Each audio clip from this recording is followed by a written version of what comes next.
Hi again then guys, and welcome to episode 46 of Quattroporte, the review series for Gran Turismo selection, a pretty broad selection of sports or super saloons or sedans, four-door performance cars basically.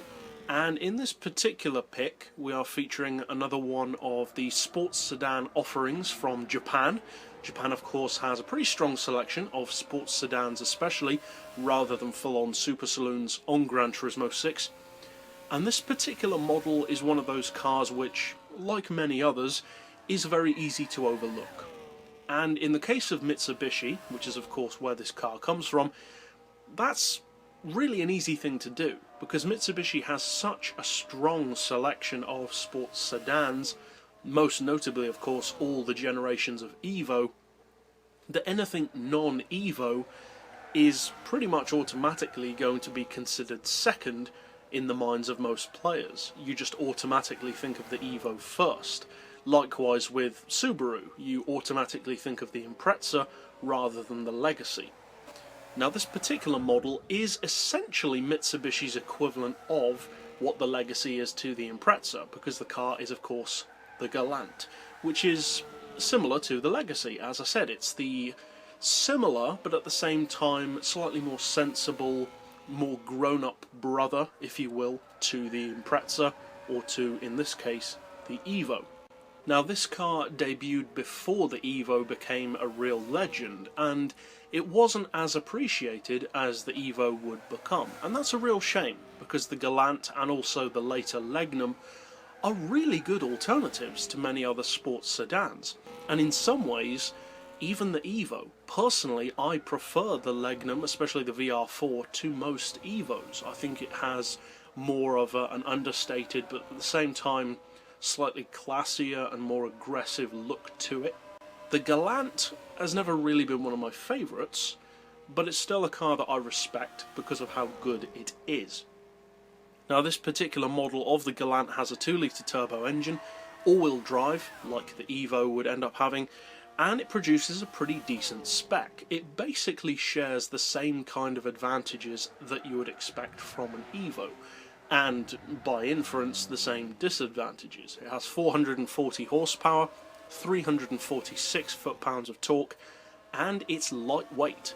1,097 kilos is very respectable for a sports sedan. It puts out just over 400 horsepower per tonne, and the PP is 521 fully tuned. So not quite as high as an Evo, but at the same time it doesn't have quite as much power as an Evo. It is, however, lighter than most Evos, which does potentially give it an advantage.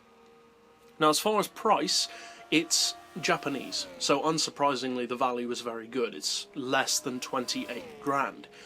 But the main issue that I would say this car has, because it is a good car overall, and in real life it's the exact kind of performance bargain that I would recommend to any fan of Japanese performance cars to try and pick up if you get the chance, because you get so much performance for the money. But on the game, it's a completely different world. Cars which are brilliant in real life are almost negligible on Gran Turismo, because the reasons why those cars are so good and so respected in the real world are almost irrelevant on the game. Vehicles such as one of my personal favourites, the Daihatsu Storia Cross 4. One of the reasons why that's so good in real life is because of how practical it is. It has the fuel economy, it has the lower price, it has that usable size, 4 doors, 5 seats. On the game, none of that means anything. People only care about pure performance, and then secondary to that is the way it looks. And that's the same issue for the Galant. It's not a bad car, it's just not really good enough to be memorable to most players, or indeed to make it stand out from the broader crowd of sports and super saloons. Now, don't get me wrong, I'm not saying that this is a bad car. It is most definitely not. In fact, I think the handling on this car is better than the Evo, personally. But it's just not a strong enough all-round vehicle for many people to really warrant using it. And there are lots of cars like that on the game, and you can kind of tell from the way I review some of them that some of them do have that issue. They're not bad, especially on their own. If you just consider it as a solo vehicle, they may be fun, practical, affordable, and fast. But when you put them up against the massive crowd of opposition that they have, they can kind of fall to the wayside or get lost in among the crowd. And unfortunately, to some degree, that's kind of the case with this car. It's not bad at any given thing. It's actually very good. It's fast for its power, lightweight, has excellent handling, is extremely beginner friendly, and is dirt cheap, really. It's also something of a sleeper, given the understated looks. But at the same time, it's never really going to worry most of the other cars in this series. There are plenty of cars that it can beat, but the problem is not enough of those cars are relevant. For instance, as an example, to say that this car could beat a BMW M5 would make a good impression. People would note that and remember it accordingly.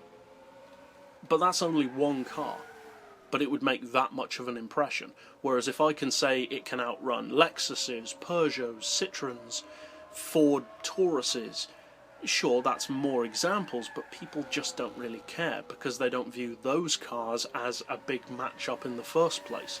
So although the Galant is so much quicker than so many of the other cars in this series, people don't care about those cars. So to say it's better doesn't really make a huge impression. And that's, unfortunately, one of the reasons why this car doesn't get used as much. It's not bad, it's just not good enough at the same time. So for the right driver, especially for fun driving, for more power-restricted racing or weight-restricted racing, it's a great car to go for. But for the broader scheme of players, it probably isn't. But that's it overall for this particular episode. I'll see you guys next time, and as always, thanks for watching.